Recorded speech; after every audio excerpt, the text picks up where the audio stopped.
Cool. So this is always awkward. I have to start. Okay. Good morning.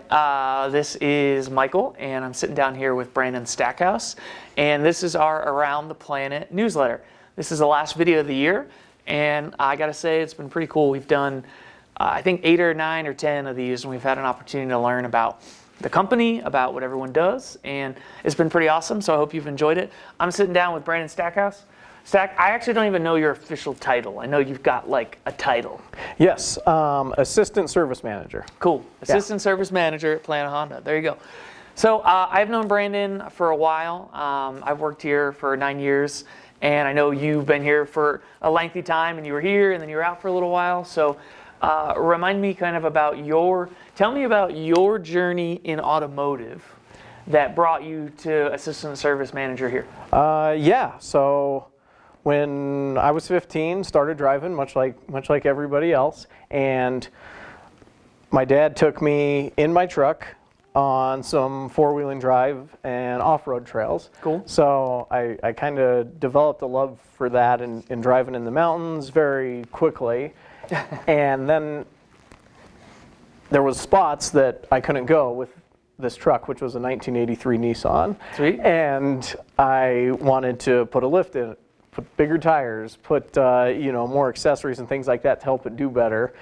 And eventually through that, I just developed a love of cars and working on cars. So Okay.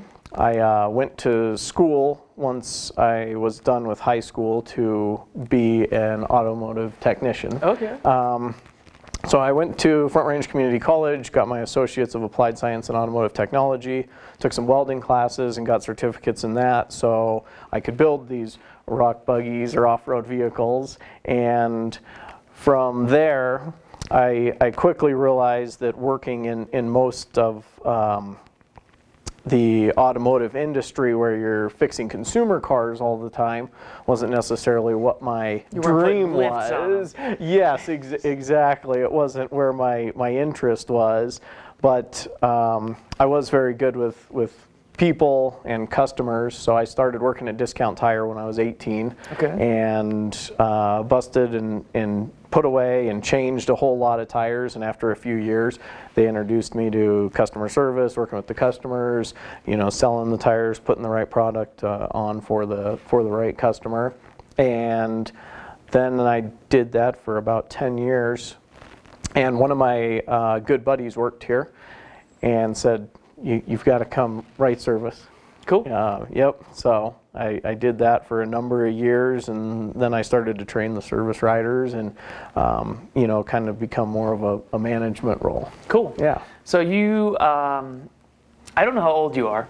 I'm 36. 15 years, 20, you got 36. I'm close to 20 years in the industry. Yeah. But, you started at 18, so half your life you've been in the automotive space. Yes. Yeah. Absolutely. And to be honest, I'm glad to be in the automotive industry and thankful. And the more things that happen and that show up and come around as you get older, the more it makes you thankful. Sure. And I think that's probably with any industry that you're in. Consistency.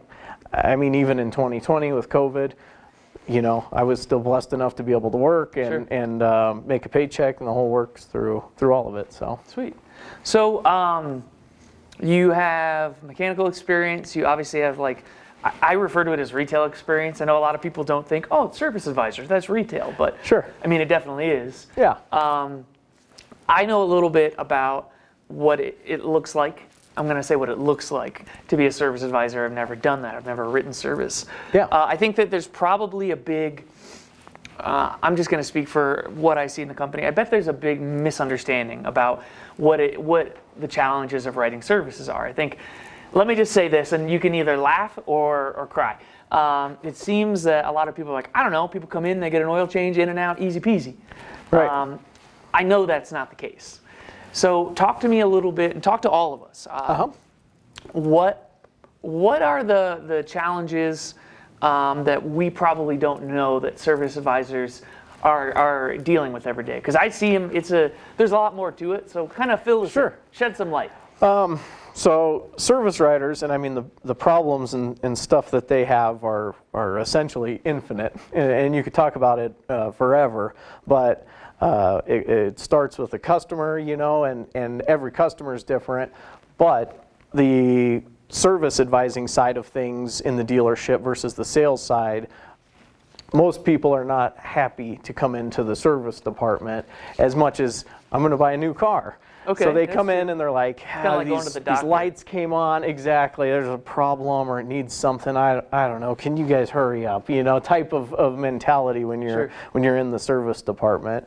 So, they work really well with basically befriending the customers, letting them know we'll take care of them, we're going to take care of the car, and from there, just mechanical issues would be obviously the biggest thing that they have to deal with and overcome. What's wrong with the car? How do we fix it? How much it costs from there?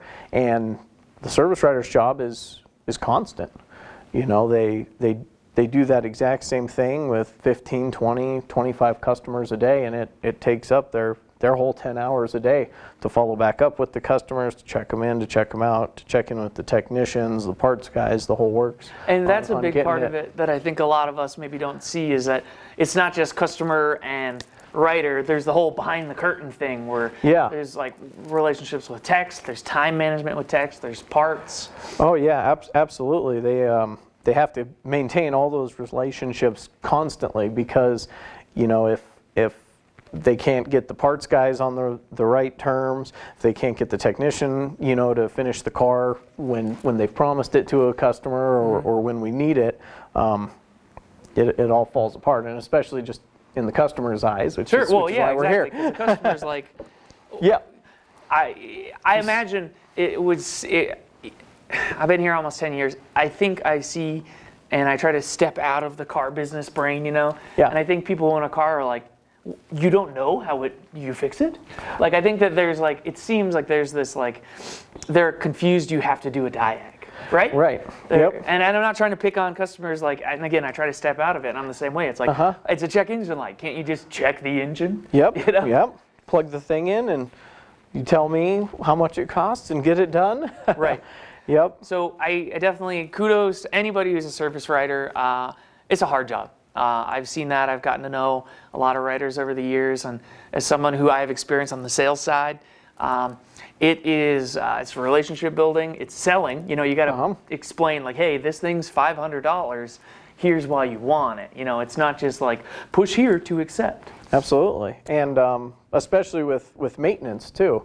Most customers want to come in and get their oil change, and that's really it. Again, they're not excited. They don't want to spend money on the car any time of year, and it needs this transmission service at 30,000 miles and differential service every 15 to 20,000 miles. So all that has to be presented to them in the right way.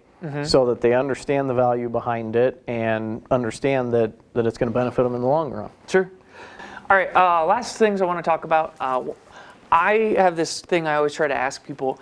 We are a small business. It's a lot of people, 150, 160 people. Yeah. It's a lot of people, but it's a small business. And we have all these departments that are kind of in their own bubbles. Marketing, or our own bubble. Accounting, sales, parts, service, and you kind of explained it, but there's clearly a lot of overlap, Yes. So the question I ask everybody is, how can Planet offer some grace or be more helpful to the service universe? Because I'm probably not going to get the chance to sit down with a technician, and I might not get the chance to sit down with a part person, but you are a leader in this service universe, and you touch a lot of those departments. So I guess, what can we, the corporate we, do to help you guys be more successful? I mean, the one thing that comes to my mind is we just have a lot of processes and procedures, and if we all follow them in every department, it's nothing new. It's an ever-changing world, but it works so perfectly. From sales selling a car to having additional WEO, accessories, etc., that need to be done to the car, to the BDC setting up the appointment for it and the customer coming in. As long as all the processes and procedures are followed, things work awesome. So communication. Yeah, yep, absolutely. Okay, that's the answer. Like it doesn't matter who we talk to. And that's a goal with this, is we're just trying to understand what everybody does. So, did you ever turn your Nissan upside down?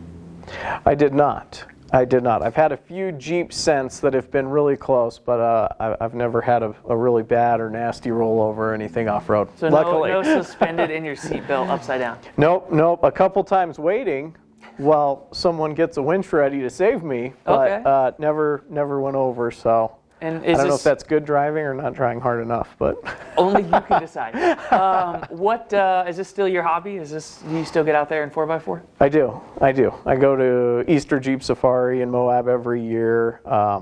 I still go home on the weekends and work in my garage. Still a passion of mine for sure. Would you call it a rock crawler? Is that like your terminology? Sure. Yep. What is your current rock crawler? What's your baby? Right now I have a 2001 Jeep Grand Cherokee, 1-ton axles, 2.5-ton steering, the whole works. Probably bottom of it sits about that high. So. Does it have like a little ladder? No. Bryn, you're no. never gonna get in that thing. I'll take a running start. Yeah, she has to jump in there. That's why I got to keep going to the gym. Yeah, there you go. Last thing I'll say, this is, honestly, Brandon is an awesome guy. Over the years, he has always been willing. You've always been willing to listen to me. You've always been willing to talk to me. He sat down with a video and he was like, "This is the last video I'm doing, darn it." But if there's anything you would like to say? This is kind of your window to speak to your team, speak to whomever. Open platform for you to make any statements. We're at the end of the year, so any comments you want to make, we'd love to hear them. I just want everyone to hang in there. 2021 has been a tough year. We've had many obstacles from part shortages and shipping issues that have affected us all the way down. Of course, everyone knows the chip shortage and everything there, but I just want everyone to hang in there. We've got a couple new processes and procedures and things that we're doing on the service drive, and it's gonna make life easier for the scheduling department, the technicians, as well as especially the service advisors on the front end there. And big things are coming. That's all I got. That's awesome. Brandon Stackhouse, Assistant Service Manager. He's a great guy. Kudos and compliments to service. It's a grind. Advisors, I see you guys helping 20 people a day. It's a very difficult job, and it's one of the ones that is critical for the success of this business. So thank you for what you do. Brandon, thanks for what you do. And I promise I won't make you do another interview this year. Thank you guys, too. I always appreciate it. Thanks, Thomas. That's it. Cool. And that's really